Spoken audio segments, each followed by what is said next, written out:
నీ జీవితంలో సమస్య, వ్యవసాయంలో సమస్య ఒకటే. కాకపోతే వ్యవసాయం అనేది మొక్కలు మాట్లాడలేవు. నీ జీవితంలో నువ్వు మాట్లాడగలవు. ఎలా అంటావా? పంట మెండుగా చక్కగా బాగుందనుకోండి, గడ్డి మొక్క అనేది తక్కువగా ఉంటుంది.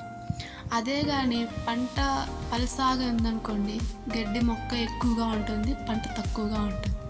అలానే నీ జీవితంలో కూడా అన్నీ అనుకూలంగా, ఆర్థికంగా అన్నీ చక్కగా ఉందనుకోండి, నీ జీవితం కూడా సంతోషంగా ఉంటుంది.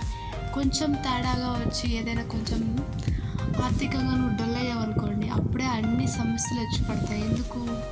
అన్ని విషయాలలో అన్నిటికీ కావలసినంత డబ్బు కానివ్వండి, లేదంటే పలుకుబడి కానివ్వండి, ఏదైనా కానీ తక్కువగా ఉంటుంది. లైక్ ఎగ్జాంపుల్, ఇందాక చూసారు కదా వీడియోలో, ముందు మొక్కలు పలసా ఉన్నాయి, గడ్డి ఎక్కువ ఉంది.